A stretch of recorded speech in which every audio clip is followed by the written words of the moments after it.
오늘 제목이 너희도 만일 회개하지 아니하면이라는 제목입니다. 지난달 10월 28일에 이태원에서 일어났던 참사로 인하여 대한민국은 큰 슬픔에 쌓여있고 정치권에서는 이 사건의 원인 규명에 대하여 갑론을박을 계속하고 있습니다. 어느 라디오 프로그램에 어느 교수님이 나오셨습니다. 이분은 이제 인터뷰하는 분이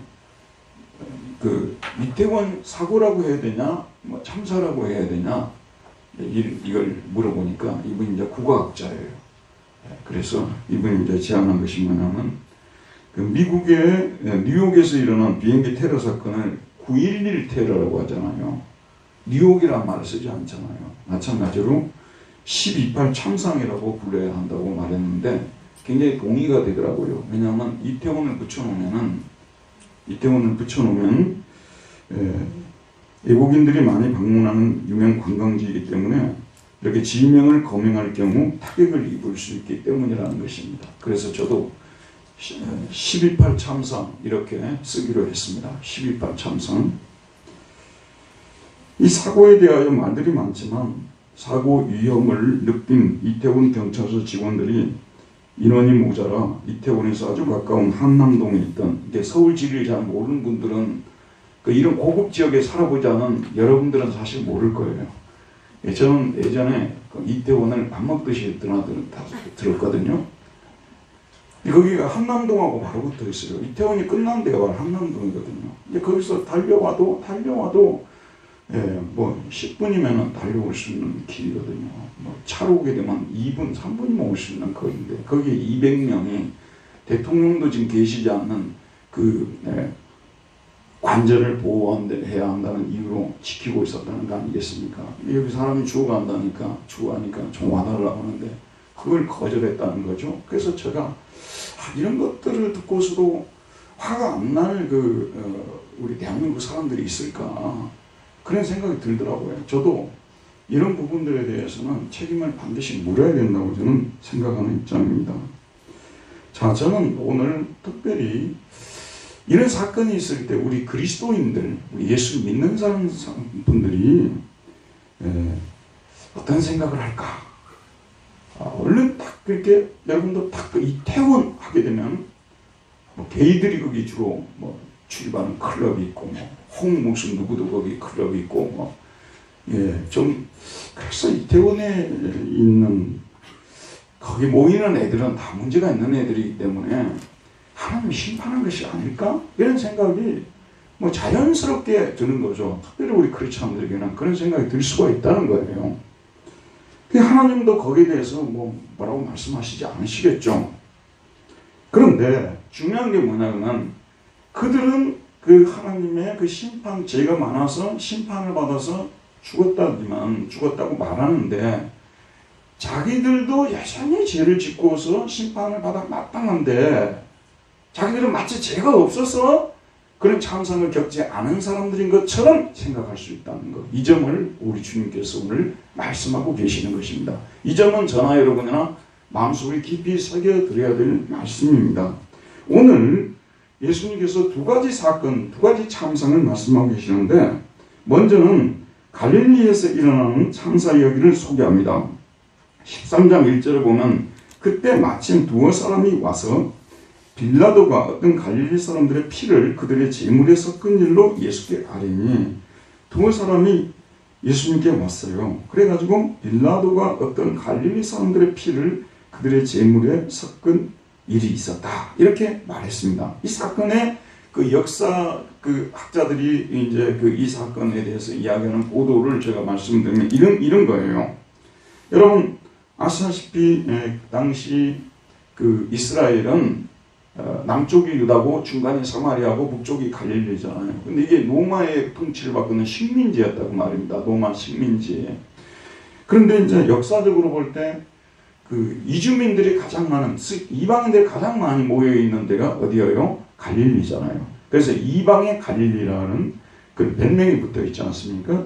그러니까 여기가 이제 아시는 대로 정치적으로는 소외가 되어 있고 경제적으로 열악하다 보니까 소위 말해서 폭동이 잘 일어나는 곳이에요. 갈릴리는 항상 이게 폭동이 잘 일어나는 곳이다, 이렇게 딱지가 붙어 있었던 것입니다.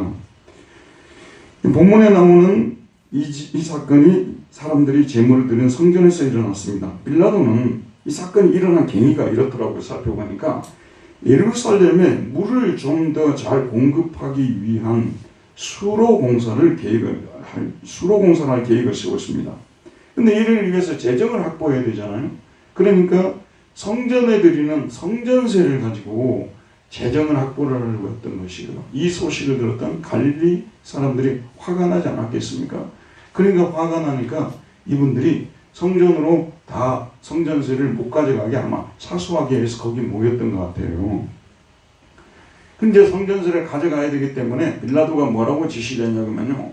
그 병사들한테 지금 이들이 지금 군복을 입고 있지 않습니까? 군복을 입고 있는데 그 위에 망토를 그냥 일반인들이 입고 있는 망토를 걸치겠고 전부 변장을 시킨 거예요. 그래가 그들과 섞여 있으라고 했던 것입니다. 그래서 만약에 그런 일이 일어나면 바로 그 자리에서 진나오라라고 곤봉을 주었다는 거, 곤봉을. 근데 여러분 이태원에서 있었던 것처럼 상황이 어떻게 변할지 모르거든요.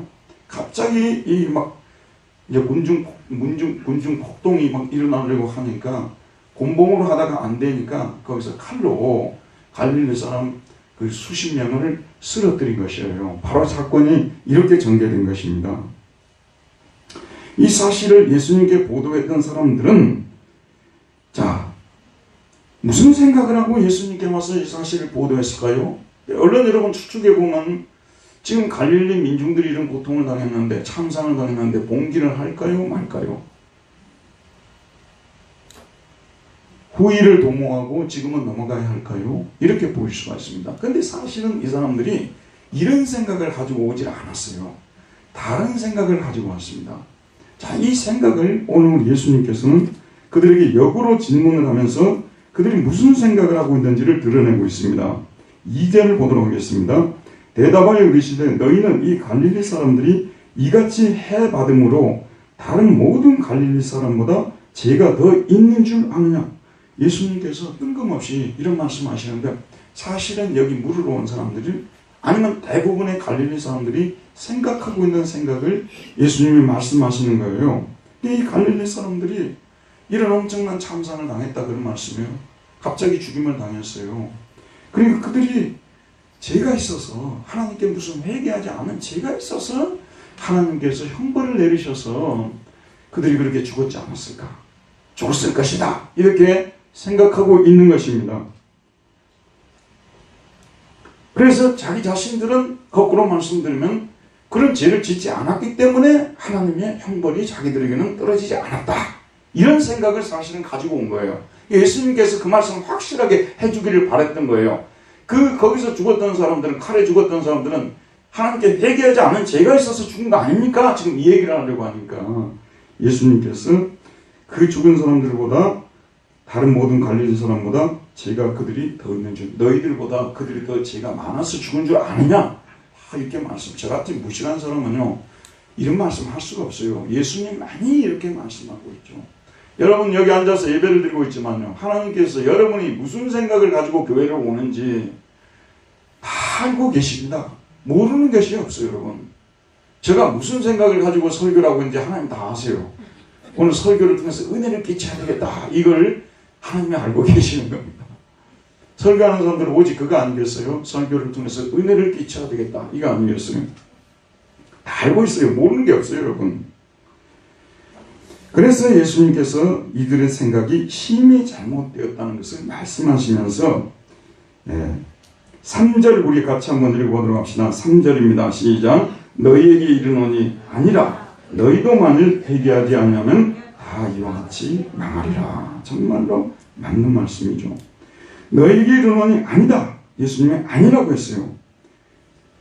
너희도 만일 회개하지 않으면 내 메타노이트라고 되어 있는데 너희도 계속해서 핑계를 대고 계속해서 거짓말하고 계속해서 죄를 짓고 있으면서도 회개하지 않으면, 여러분 우리 그리스도인들이 이러지 말아야 되는데요, 우리 그리스도인들이 이럴 수가 있는 거예요. 설교 시간마다 목회자가 말씀을 통해서 지적을 하고 성령께서 또 지적을 하고 집에 있는 사람이 지적하고 다 지적을 해도 나는 죄가 없노라. 나는 의인이라. 그래서 하나님은 나에게 심판할 것도 없다 생각하고 살아가는 사람들이 있다는 거예요. 계속 그렇게 한다면 판테스 호모이오스 아포레이스라고 되어 있습니다. 모두가 여기 보면 재밌는 게 뭐냐면 호모이오스, 다 이와 같은 이야기할 때 이 히라보 단어가 호모이오스예요. 여러분 잘 아는 대로 호모가 무슨 뜻이에요? 호모가 같다는 뜻이에요. 헤테로가 다르다는 뜻이에요. 그리스어예요. 호모이오스 똑같이라는 뜻이에요. 똑같이 죽임을 당할 것이다. 그들과 똑같이 너희도 만일 여기 앉아있는 분당그리교회 성도들 너희들도 회개하지 않으면 그들과 똑같이 죽을 것이다. 하나님께서 이렇게 말씀하시는 거예요. 예수님은 그들이 죽은 것은 그들이 지은 죄를 회개하지 않아서 하나님의 형벌을 받아 죽게 되었다고 볼 수 있다는 걸 인정해요. 자, 그럼 만일 이런 전제를 그들이 받아들인다면 그들도 회개하지 않으면 죽는다는 것도 사실이라는 거예요. 그래서 예수님은 너희들이 이 사건을 통해서 배워야 할 점은 너희들 자신들의 죄를 살피고 그 죄를 발견하여 그 죄를 회개해야 한다라고 말씀하시는 것입니다. 회개해야만 임박한 하나님의 심판을 피할 수 있다는 것이죠. 예수님은 그들이 이 참상을 보면서 다른 생각하지 말고 나도 회개하지 않으면 그 사람들처럼 하나님은 심판을 받을 수 있구나. 그러므로 속히 회개하자. 여러분에게요, 교회에서 가장 많이 쓰는 이 명령행위죠. 그게 뭐냐면 회개하라입니다. 근데 여러분 잘 들으세요. 회개하라는 것은 누구 사람을 갖다가 말하자면 이렇게 신문을 해가지고 그 사람의 죄를 막 없는 죄도 잡아내가지고 고문을 시키려고 그런 게 아니에요. 뒤에 가서도 말씀드리겠습니다만 회개는 하나님과 관계를 확 크게 만들어줘요. 비유를 여러분 제가 잘 듣는데 갑자기 설교하다 보면 비유가 떠올라요. 자녀들이 여러분 보세요. 자녀들한테 네 그렇게 하지 말아라. 자꾸 부모가 그렇게 하는 이유가 뭐겠습니까? 부모와 관계가 잘 이렇게 소통이 되어서 부모가 그들에게 더 많은 것들, 더 좋은 것들을 주기 위해서 그런 거예요. 그래서 교회에서 회개하는 말은 나쁜 말이 아니에요. 좋은 말이에요. 그래서 오늘 여러분 저는 좋은 마음으로 이 설교를 하고 있고요. 여러분 모두가 회개해서 저도 회개해서 하나님의 큰 복을 받아 누리는 저와 여러분이 되었으면 좋겠습니다. 예수님은 그들이 이 참상을 보면서 다른 생각하지 말고 나도 회개하지 않으면 그 사람들처럼 하나님의 심판을 받을 수 있구나. 그러므로 속히 회개하자. 이런 생각을 하라는 것입니다. 자, 여러분 예수님은 이어서 다른 또 하나의 참상을 소개하면서 회개의 필요성을 강조하십니다. 4절 말씀을 우리 다같이 한번 읽어보도록 하겠습니다. 4절입니다. 또 실로암에서 망대가 무너져 치여 죽은 18사람이 예루살렘에 거한 다른 모든 사람보다 죄가 더 있는 줄 아느냐. 예루살렘에 있는 실로암 연못 주변에 사람들이 많이 찾는 타워가 있었던 것 같아요. 지금 여기 송파에 있는 롯데 월드 타워처럼 그런 타워가 하나 탁 있었어요. 그게 상당히 멋있었던 것 같습니다. 사람들이 거기에 음식 먹으러도 오고 차 마시러도 오고 막 이렇게 모여 있었는데 이게 부실 공사를 했든지 갑자기 타워가 무너져 버린 거예요. 타워가 오늘 망대는 요즘 사실 타워로 번역을 해도 문제가 없는데 누구를 위해서 망대라고 끝까지 고집을 했는지 모르겠어요. 지금 타워가 훨씬 와닿죠. 예. 이 타워가 이렇게 무너져 내리니까 사람들이 피하려고 했는데 지난번 인도네시아 그 축구 경기장에서 있었던 것처럼 피하려고 했는데 피하지를 못한 거예요. 그래서 피하지 못한 18명이 그 자리에서 즉사를 했습니다. 이 참상이 있은 후에 예루살렘에 거주하는 사람들은 그들이 하나님께 지은 죄가 많아서 하나님께서 벌을 내려 그들이 깔려 죽게 했다라고 생각했던 것 같습니다. 예수님은 그들에게도 이와 똑같이 말씀하십니다. 우리 5절 말씀 큰 소리로 한번 읽어봅시다. 시작. 너희에게 이르노니 아니라 너희도 만일 회개하지 않으면 다 이와 같이 망하리라. 아니라고 말하고 있어요. 아니라고 말하고 있어요.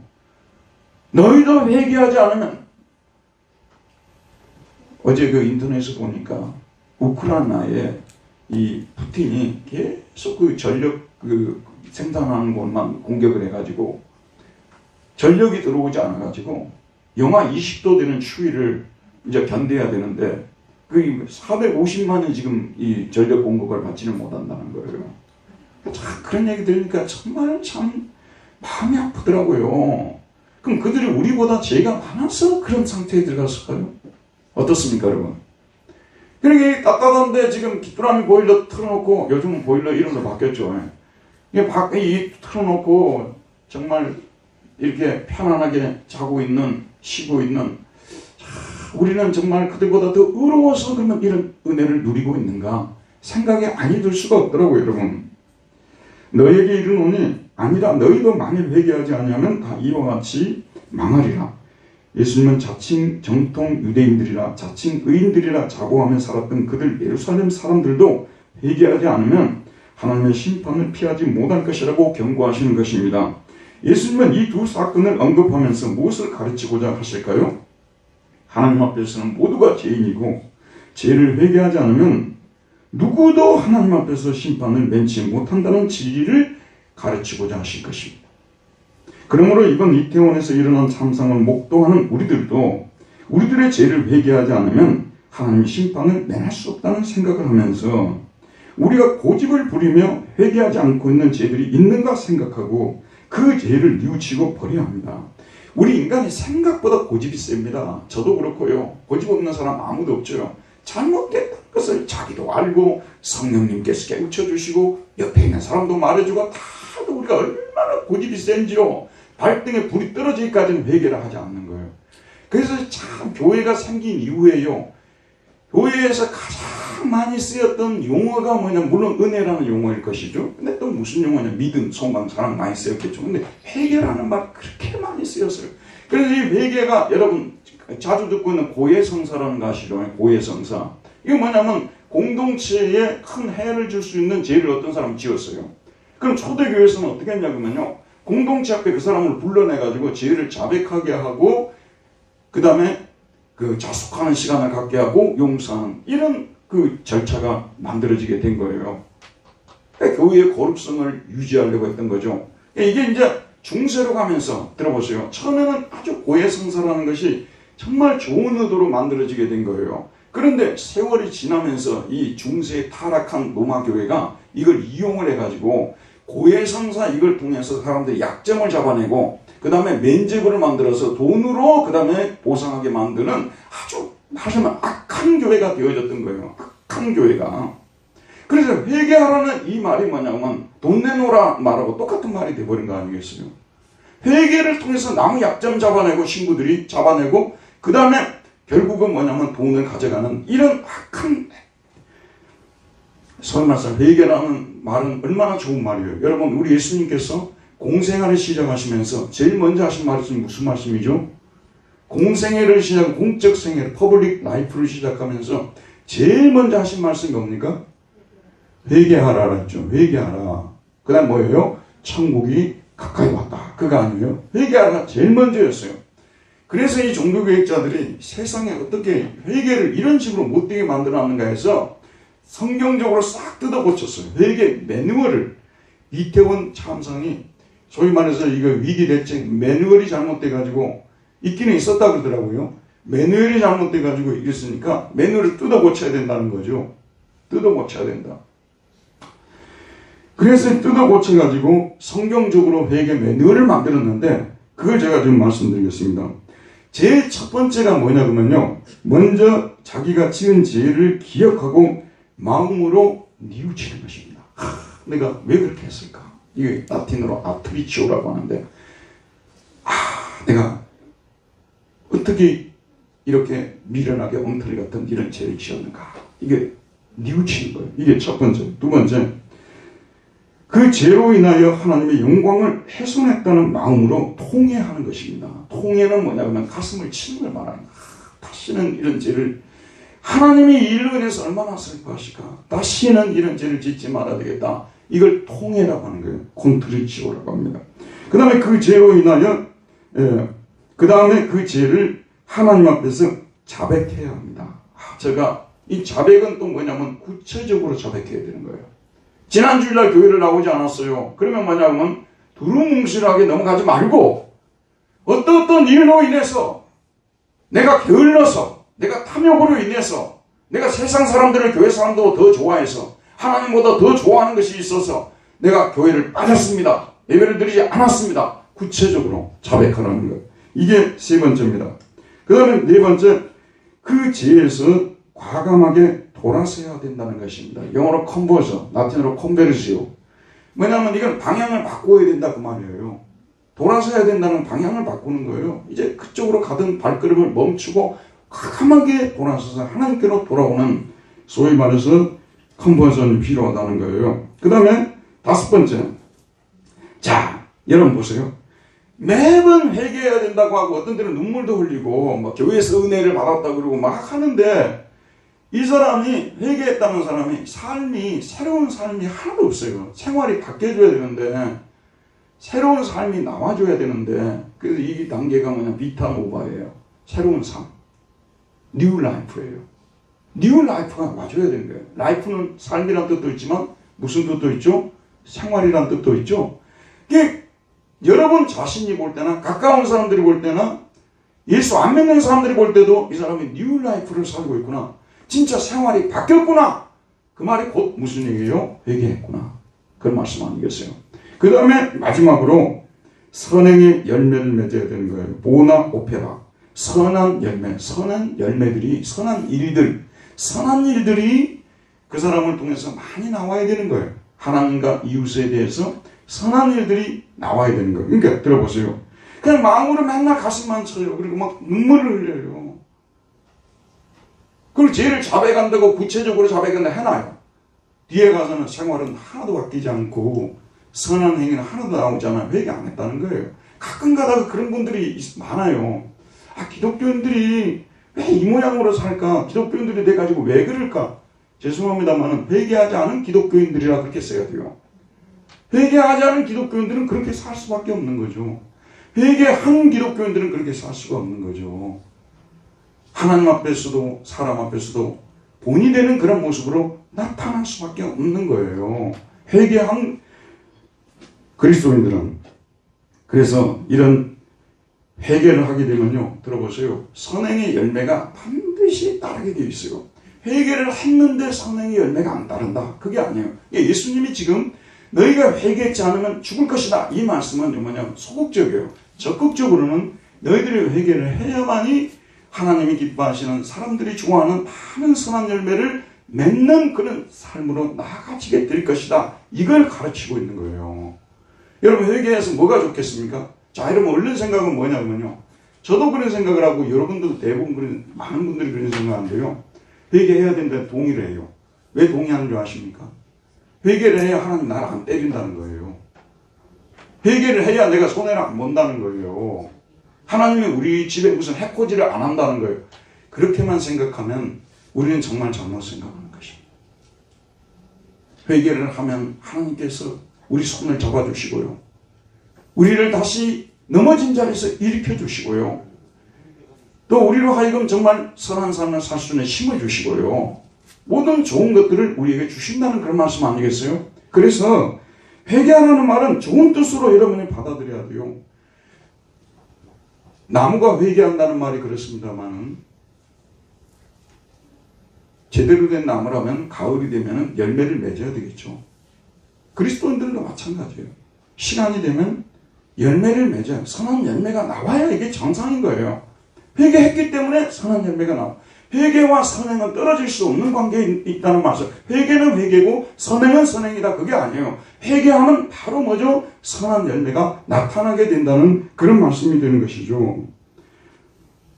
그런데 1년이 지나고 2년이 지나고 3년이 지나고 예수 믿은지 그래도 전혀 선행의 열매가 열리지는 않고 있습니다.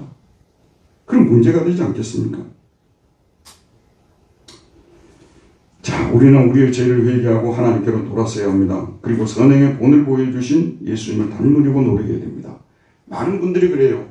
도대체 선행을 행하며 산다는 것이 무엇을 의미합니까? 여러분, 선행을 행하며 산다는 것은요, 우리가 추측해서 또는 아리스토텔레스의 니코마코스 윤리학 읽어서 해결될 문제가 아니에요. 선행을 행하면서 산다는 것은 무슨 말? 예수님처럼 사는 걸 말하는 거예요. 우리 옆 사람들한테 선행을 행하며 산다는 것은 예수님처럼 사는 것입니다. 우리 한번 인사하도록 합시다. 선행을 행하며 산다는 것은 예수님처럼 사는 것입니다. 제가 여러분에게 복잡한 문제를 시원하게 풀어드린 거예요. 선행을 하면 산다는 게 도대체 뭐냐? 예수님처럼 사는 거예요. 그럼 예수님처럼 살기 위해서만 어떻게 해야 하느냐? 그를 담기 위해서는 예수님과 교제를 많이 해야 돼요. 교제를. 근데 그 교제는 뭐냐 그러면은 말을 통해서 해야 되는 거예요. 말씀. 예수님의 말씀을 우리는 읽고 말씀 안에서 예수님과 교통을 하는 것입니다. 말씀 안에서 교제를 해나가는 가운데 성령이 역사하고 선행의 열매를 맺는 것이죠.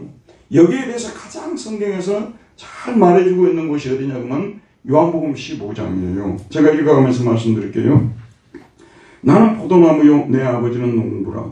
물은 내게 있어 열매를 맺지 아니하는 가지는 아버지께서 그것을 제거해 버리시고 물이 열매를 맺는 가지는 더 열매를 맺게 하려 하여 그것을 깨끗하게 하시느니라. 자, 어떻게 깨끗해지냐 그러면요. 선행을 행하기 위해서는 마음이 깨끗해져야 돼요. 들어보세요 여러분. 선행을 행하는데 마음이 복잡한 사람들이 있어요. 나는 지금까지 살면서요. 마음이 이상한 마음을 가지고 선행을 행하는 분들도 있더라고요. 그 선행을 행해서 처음에는 좋아했는데 나중에 보게 되면은 거기에 대한 대가를 요구를 하고요. 이런 분들도 계시더라고요. 그러니까 마음이 깨끗해지지 않은 상태에서 하는 선행이라는 것은 있을 수 없는 거예요. 그 마음은 뭘로 깨끗해지느냐? 샤워를 많이 해서 깨끗해지는 게 아니고요. 말씀으로 샤워를 해야 되는 거예요. 말씀으로. 말씀으로만 마음이 깨끗해지는 것입니다. 그래서 예수님은 뭐라고 말씀하시냐면 너희는 내가 일러준 말씀으로 이미 깨끗해졌다라고 말씀하고 있습니다. 그러면서 예수님은 우리가 예수님 안에 거해야 열매를 맺을 수 있음을 포도나무와 가지의 비유를 통해서 말씀해 주십니다.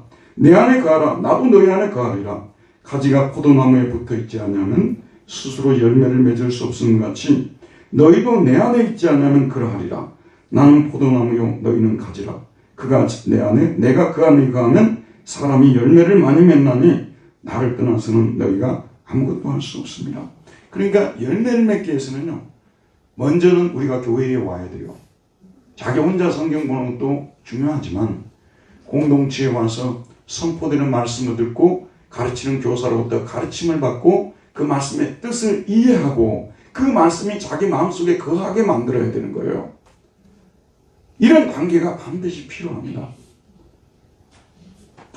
그래서 마음이 깨끗해지게 되고 깨끗한 마음으로부터 깨끗한 행동들, 선한 행동들이 나오게 된다는 그런 말씀입니다. 만일 거하지 아니하면 어떻게 될까요? 예수님은 말씀하십니다. 사람이 내 안에 거하지 아니하면 가지처럼 밖에 버려져 마르나니 사람들이 그것을 모아다가 불에 던져 사르니라. 불 여러분 겨울에 그 모닥불 피워보신 분들 계시죠? 마른 나무를 피워야 돼요? 마르지 않은 나무를 피워야 돼요? 마른 나무를 피워야 잘 타잖아요. 마른 나무를 거두기 위해서 막 돌아다니면서 나무를 해와요. 그래가지고 마른 나무를 불을 붙이면 막 소리가 나면서 이게 막 타오르는 것입니다. 불길이 솟아오르는 것이죠. 불 뗄 때는 마른 나무가 필요하다 그런 말씀이에요. 진짜 잘 들으세요 여러분. 저는 여러분들한테 항상 하나님께서 들어보세요. 여러분들한테 축복이 임하든지 아니면 여러분들한테 안 좋은 일이 임하든지 간에 항상 수백 번 경고를 해요. 하나님이 그냥 단번에 하시는 분이 아니라 수천 번 참으시는 분이에요. 수천 번. 그래서 그 집사람은 가끔가다 그런 얘기를 해요. 하나님은 정말 인내가 엄청난 분이시구나. 수천 번 말씀하십니다. 근데요, 징조는 나타나요. 사람이 계속 하나님의 말씀을 멀리하고 말씀을 듣지 않고 말씀 안에 거하지 않으면요. 들어보세요 여러분. 신앙생활이 점점 말라버립니다. 신앙생활이 마르는 것은 첫 번째예요. 두 번째는 뭐냐면 여러분 삶이 돈이 있어도 잘 되어져 가도 세상적으로는 전혀 문제가 하나도 재미가 없어요. 인생이 메말라 버리는 거예요. 메마른 인생이 되는 거예요. 그런 사람들이 한두 명인 줄 아십니까 여러분? 지금도 연세 드신 분들 중에서요. 인생에 정말 무엇을 위해 사는지도 모르고 살아가는 사람들이 너무나 많아요. 하나님과 관계없는 인생 속에서 그저 하루를 즐기면서 살아가는 인생들, 생명을 보존하는 인생들이죠. 다 말라버리는 거예요. 주님을 가까이 해야 될 이유가 뭐냐면요. 주님은 생명이십니다. 나는 뭐라고 했어요? 나는 부활이요. 뭐라고 했습니까? 생명이니. 주님의 말씀이 우리 안에 들어와야 우리 정신이 새로워지는 거예요. 우리 감정이 새로워지고 우리 의지가 새로워졌어요. 활기찬, 설명서 활기찬, 비타 500 아무리 많이 먹어도 활기찬 인생 되잖아요. 하나님의 말씀을 계속해서 먹고 마셔야만 활기찬 인생을 살아가는 것입니다. 그래서 연세가 드셔서도 매일매일 기쁘고 즐거운 행복한 활기찬 활력 있는 그런 삶이 우리에게 일어나는 것입니다. 그뿐만 아닙니다. 우리가 열매를 맺을 때 하나님께서는 드디어 우리 기도를 들어주신다고 말씀하십니다. 너희가 내 안에 거하고 내 말이 너희 안에 거하면 무엇이든지 원하는 대로 구하라. 그리하면 이루리라. 제가 이 분당도 이렇게 부임한 이후에요, 여러분들한테 수도 없이 반복적으로 말씀드린 게 뭐냐면요, 기도를 하는데 응답도 받지 못하는 신앙생활 언제까지 할 거냐. 기도를 했는데 응답을 받아야 그런 대로 재미가 있는 거예요. 하나님과 그런 관계에서 내가 뭔가 바랬다고 말이에요. 우리 자식이 지금 너무 어려운 상태에 있어요. 형편없어요. 좀 살려주세요. 기도를 했더니 갑자기 그 아이가 점점 좋아지고 있는 거예요. 기도 응답 아니겠습니까? 아멘. 그런 기도 응답을 받을 때 기쁜 거예요. 우리 아이가 컨디션이 너무 안 좋아요. 그런데도 지금 중요한 과제를 해야 되는 거예요. 하나님 앞에 기도를 드리는 거예요. 하나님 앞에 기도를 드리는 거예요. 근데 하나님께서 컨디션이 안 좋은 상태에서도 그 일을 해낼 수 있는 은혜를 주셨다는 말씀 아니겠어요? 사업을 하시는 분들이 계세요. 사업을 하다 보게 되면 정말 우리 목사들도 사업 좀 해봐야 된다고 생각해요. 그 현장이 얼마나 치열한지. 손님이 좀 많이 올 때는요, 너무 우리 사업이 잘 된다고 생각하는 거예요. 손님이 좀 안 오고 그러잖아요. 이러다 망할 수 있겠다. 그런 불안감이 속에서 지낼 때가 하루 이틀이 아닐 거예요. 근데 그럴 때마다 우리 믿는 자는 기도하는 거예요. 하나님, 불쌍히 여겨주시옵소서. 이 사업을 하나님께 드립니다. 주님 영광을 위해서 쓰겠습니다. 손님들을 보내주시옵소서. 그래 기도했더니 갑자기 또 하나님께서 손님들을 또 보내주시는 그런 은혜가 임하는 거예요. 이게 작은 기도 응답이거든요. 들어보세요. 작은 기도 응답이 없는 신앙생활에 무슨 재미가 있냐 그런 말씀이에요. 우리는 우리 자신을 속이지 말아야 돼요. 신앙생활도 하나님 뭔가 우리한테 주는 것이 있어야, 주시는 것이 있어야 우리도 하나님께 드리는 기쁨이 있는 거 아니겠어요, 여러분? 헌금을 해도 마찬가지입니다. 오늘 많은 분들이 헌금할 거예요. 근데 한 주간을 돌이켜보면서 이것도 하나님이 도와주셨고 저것도 도와주시고 이렇게도 도와주시고 저렇게도 도와주셔서 감사의 예물을 하나님께 드릴 때와 그냥 습관적으로 드릴 때와 얼마나 큰 차이가 있겠습니까? 우리가 주님 안에 거하는 삶을 살게 될 때 열매가 따르는 거예요. 그 기도 응답이 따라요. 기도 응답이 따를 뿐만 아니라 뭐가 따르냐면 너희가 열매를 많이 맺으면 내 아버지께서 영광을 받으실 것이요 너희는 내 제자가 되리라. 놀랍습니다, 여러분. 계속해서 주님 말씀만 쫓아다녔어요. 계속해서 주님 말씀만 쫓아다니고 한 것도 없어요. 그런데 점점 뉴라이프가 되는 거예요, 이 사람이요. 그러면서 점점 선행도 자기도 모르게 나타나는 거예요. 막 이웃을 보면 불쌍히 여기는 마음, 막 이런 마음이 생기고, 지금 막 이렇게 돈이 없어서 쌀을 팔지 못해 어려움을 겪고 있는 사람 막 팔아주고 싶은 마음이 생기는 것이고, 오리를 동행하자면 심리까지 가지고 싶은 마음이 생기고, 겉옷을 달라면 속옷까지 주고 싶은 마음이 막 생겨나는 거예요. 그래서 나도 모르게 자꾸 선행이 증가되는 거예요, 여러분. 이런 것이 그냥 되어지는 것이 아니라 말씀 안에 거하는 예수님과 교제를 통해서 계속해서 이런 교제를 가져갈 때 기도 응답도 되고 열매도 맺히고, 그러면서 사람들은 내게로부터 저 사람들은 예수님 제자다 이런 말도 들을 수 있게 만들어 주신다는 말씀입니다. 자, 그래서 회개와 열매는 떼내야 뗄 수가 없는 거예요. 회개해야 열매가 열리는 거예요. 회개하지 않으면 열매도 없는 것입니다. 이것을 예수님이 가르치기 위해서 그 다음에 6절부터 9절을 쓰신 거예요. 여러분 얼른 보게 되면 갈릴리 참상, 실로암 참상을 보도하는 것과 이 포도나무 이게 소위 말해서 저주받는 이 사건은 무슨 연관이 있을까? 논리적인 연관이 있다는 말이에요. 논리적인 연관이. 그게 뭐냐면 회개해야 열매가 열리고 회개하지 않으면 열매도 열리지 않고 결국은 저주를 받는다. 이 말씀이에요. 딱 연결이 되어 있다니까요. 자, 그러면 6절 한번 보도록 할게요. 자, 6절을 다 같이 한번 읽어보도록 하겠습니다. 시작. 이에 비유로 말씀하시되 한 사람이 포도원에 무화과 나무를 심은 것이 있더니 와서 그 열매를 보아했으나 얻지 못한지라. 우리말로는 이해라고 되어 있는데 뜻이 불명확합니다. 여기서 히라베 때는 그리고 혹은 이 말씀에 이어서 라는 뜻으로 해석해야 됩니다. 이 말씀에 이어서 논리적 전개를 하고 있다는 그런 말씀이에요. 회개의 필요성을 말씀하고 있습니다. 한 사람이 포도원에 무화과나무를 심은 것이 있더니 포도원에다가 무화과나무를 심었어요. 그런데 이제 때가 되면, 열릴 때가 되면 와서 열매가 열렸을까 보지 않겠습니까? 근데 와서 봤어요. 근데 열매가 없어요. 근데 이게 한 번이 아니에요. 재작년에도 와서 봤고, 작년에도 와서 봤고, 올해도 와서 봤는데 3년 연속 열매가 없는 거예요. 한국 시리즈도 응원하는 팀이 3번 연속 지면 기분 되게 안 좋거든요. 근데 지금 3년 연속 무화과를 심어놓고 그 열매를 바랐는데 열매가 없어요. 3년 연속. 자, 여러분은 어떻겠습니까? 이럴 때요. 내가 우리 아이를 좀 잘 키워보려고 해서 수없이 많은 돈을 투자를 했어요. 뭐 20만 원도 아니고 뭐 몇천만 원도 아니고 뭐 몇 억을 투자했다 그 말이에요. 그런데 올해도 작년에도 재작년에도 작년에도 올해도 전혀 뭐죠? 변화가 없다면 여러분 어떻겠습니까? 여러분 어떻겠어요? 유퀴즈에 보니까 제 유퀴즈를 자주 보거든요. 초등학생들하고 유재석이가 초등학생들하고 그 다음에 이제 중학생들 이런 애들하고 인터뷰를 해요. 그 초등학생들이 생각하는 것이 기가 막혀요, 진짜요. 어떻게 저 조그만 애들이 저런 생각을 할까? 요즘 애들 똑똑하더라고요. 학원을 이제 어제 봤던 영상에서는 중학생이에요. 이제 중3인데 고1 올라가요. 그 애하고 인터뷰를 하는데 너무 인터뷰가 인상적이어서 여러분들 소개를 하는 거예요. 인터뷰를 하는데 자기가 지금 오늘은 수학학원 가고 내일은 영어학원 간다는 거예요.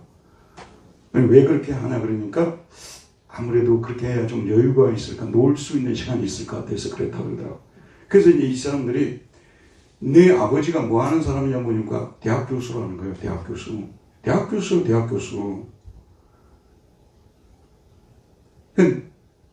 지금 성적이 어느 정도 되냐고 물어보니까요. 성적이 전교 꼴등 다음이에요. 전교 꼴등 앞이에요. 그래서 더 떨어질 자기는 성적이 없다고 당당하게 이야기하는 거예요. 더 떨어질 그게 없다고. 그래서 자기 아버지가 자기를 불러다 놓고 그랬대요. 자기 누나들 2명 다 공부를 잘한대요. 대충 감 나오잖아요, 답이. 누나들은 너무 공부 잘하는데 그 애를 데려다 놓고 애야, 그동안에 학원도 보내보고 돈도 엄청 썼지 않겠어요? 그 애를 데려다 놓고 애야, 이제 너는 공부 적고 운동이나 해라. 그랬다는 거예요. 그러니까 이제 그 정도로 투자를 했으면 뭔가 소위 말해서 220명 중에서 219등 했으면 210등 정도는 올라와야 되잖아요.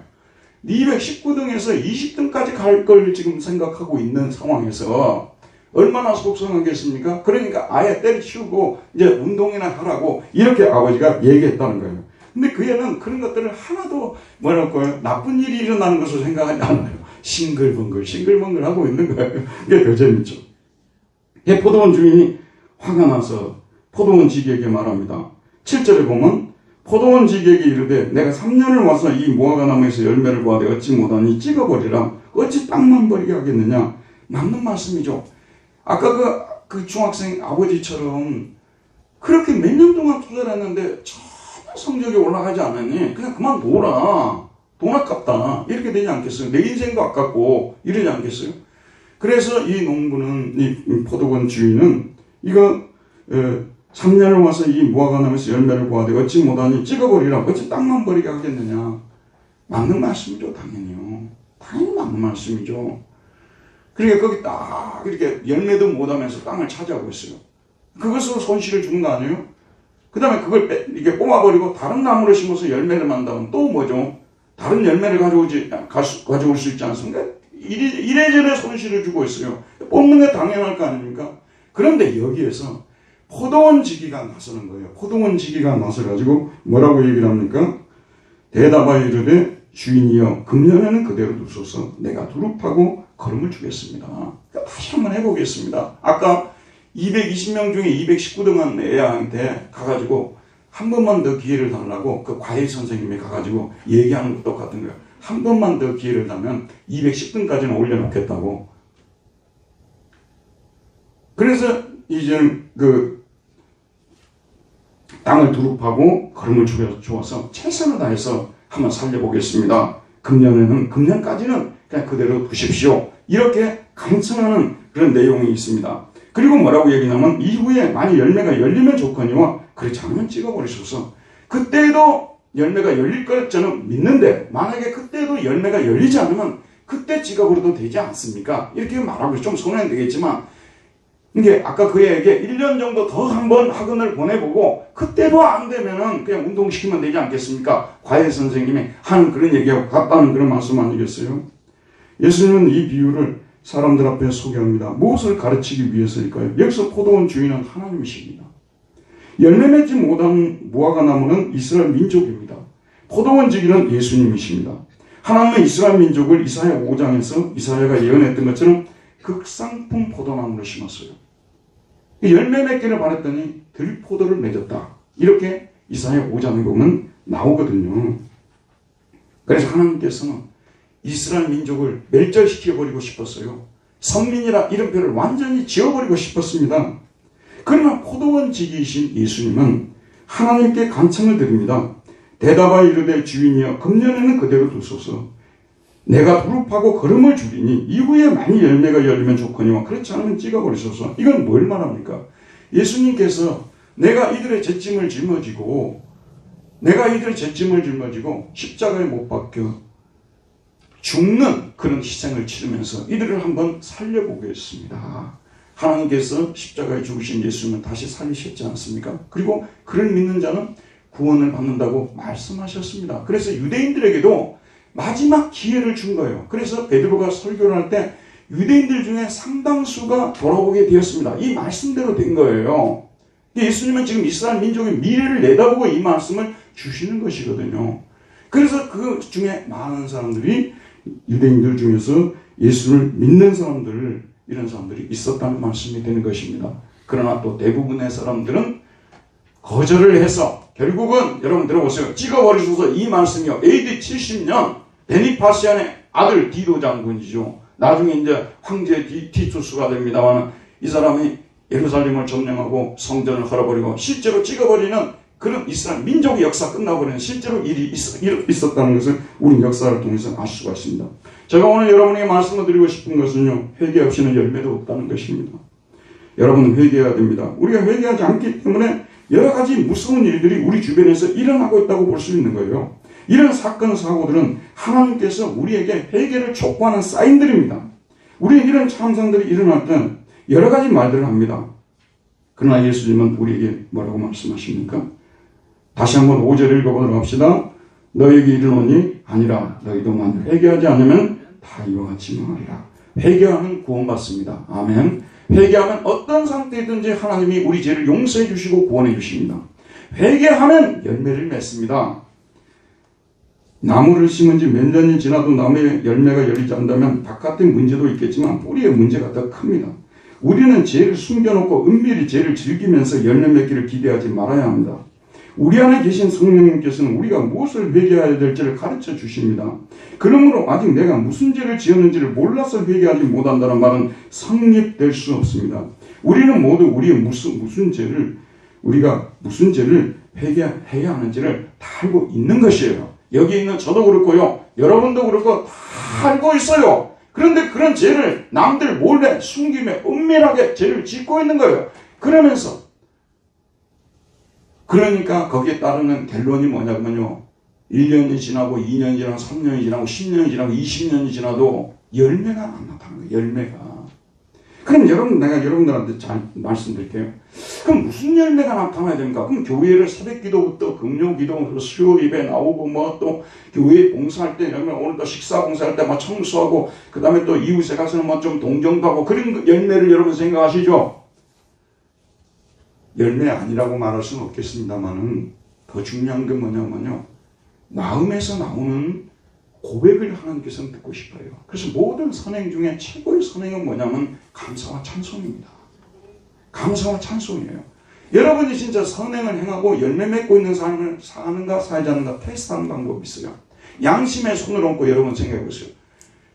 어제 저녁에 제가 우크라이나에 일어났던 그 사람들 불쌍해가지고요. 제가 정말 하나님 앞에서 기도를 드렸어요. 주님, 저는 이렇게 따뜻한 방에서 지금 자고 있는데 그 사람들 영하 20도라니까. 영하 20도요. 영하 5도도 우리는 참지를 못해요. 영하 20도. 거기에서 겨울을 지내야 된다고 막. 그러니까 하나님, 저 같은 사람도 똑같은 죄인인데 이렇게 따뜻한 방에서 잠을 잘 수 있게 해주시니 감사합니다. 이게 우리 그리스도인의 생활 속에서 그게 나와야 되는 거야. 진정한 선행의 열매가 이거예요. 하나님 가장 기뻐하는 열매가 감사와 찬송이라는 거예요. 그래서 히브리서 고난받는 성도들에게 편지를 바울이 쓰면서 이렇게 말합니다. 그러므로 우리는 예수로 말미암아 항상 찬송의 제사를 드리자. 이는 그 이름을 증언한 입술의 열매니라. 오직 선을 행함과 서로 나누어 주기를 잊지 말라. 이 같은 제사를 기뻐하느니라. 찬송의 제사 있잖아요. 이걸 하나님께서 그렇게 기뻐해요. 이 감사와 찬송은 같은 어원이거든요. 이 감사와 찬송은 원래 같은 어원이에요. 율로게오라고 나왔거든요. 이게 뭐 율로게테스 그러면 찬송을 받으실지어다. 감사한다는 말하고 이게 찬송한다는 말하고 다 같은 어원입니다. 그러니까 여러분 감사하는 게 찬송하는 거고 찬송하는 게 감사하는 거예요. 하나님께서 이 선행을 너무나 이것을 하나님께서 가장 큰 선행으로 인정해 주는 거예요. 여러분이 오늘 집에 돌아가서 하나님 저는 이래서 감사하고 저래서 감사하고 또 이웃 사람들을 만나서도 그래요. 이웃 사람들을 만나서도 이렇게 환하게 웃으면서 나는 요즘 이런 일로 참 감사해. 나는 또 요즘에 이런 일로 감사해. 이렇게 감사의 제목들을 얘기를 하고 나누는 거 있잖아. 이 사람은 뭐냐면 다른 부분의 선행들은 볼 필요도 없어요.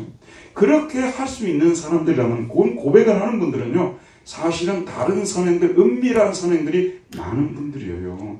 그러나 우리 마음속에 바짝 말라가지고 감사도 없고 찬송도 없고 늘 불평과 원망이 가득 차 있고 여러분 그런 사람은 다른 삶을 살펴볼 필요가 없어요. 왜냐하면 다른 사람도 뭐냐면 보면은 자기도 늘 불평하고 뭐가 모자란다고 나 원망하고 그러는데 남에게 뭘 베풀겠습니까? 늘 넘쳐난다고 생각하고 하나님 주신 것들이 너무 많다고 생각해야 남에게 뭘 베풀고 그러지 않겠습니까? 오늘 여러분들에게 마지막으로 말씀드린 것은 회개하지 않으면 망한다는 이 말씀이 있지 않습니까? 이 말은 저는 거꾸로 받아들였습니다. 주님 저는 회개하겠습니다. 그래서 망하고 싶지 않습니다. 그리고 저는 선행을 행하면서 살겠습니다. 늘 감사하고 찬송하며 살겠습니다. 여러분 옆 사람에게 이제부터는 감사하고 찬송하며 살겠습니다. 우리 고백 한번 해봅시다. 이제부터는 감사하고 찬송하며 살겠습니다. 최고 하나님께 드릴 수 있는 최고의 열매고 최고 하나님께서 인정해주는 선행인 것입니다. 이런 선행을 행하며 살아가는 저와 여러분들이 되기를 바랍니다. 자비하시고 은혜로우신 우리 아버지 하나님, 오늘도 생명의 말씀을 통해서 참으로 아버지 하나님, 다른 사람들이 어려움을 당할 때 그들은 그들 죄 때문에 저는 어려움을 당한다는 그런 생각을 할 수도 있지만 그럼 우리 자신을 돌아보면서 나는 회개하지 않고 살고 있는데도 이런 참상이 일어나고 있지 않으니 하나님의 은혜로다 지금까지 봐준 것이라고 생각하면서 속히 돌이킬 수 있는 은혜를 더하여 주시기를 기도합니다. 이제부터는 하나님께 죄를 회개하고 죄를 끊어버리고 하나님께로 돌아서게 해주시고 예수 그리스도와 늘 교제하면서 살아가는 삶을 살게 해주시고 또 우리 하나님 날마다 적은 일에서도 감사합니다. 찬양합니다. 감사합니다. 찬양합니다. 고백하며 살아가는 우리 모두 되게 하여 주옵소서. 예수님 이름으로 기도하였습니다. 아멘. 다같이 찬송가 부르시겠습니다. 527장입니다. 527장.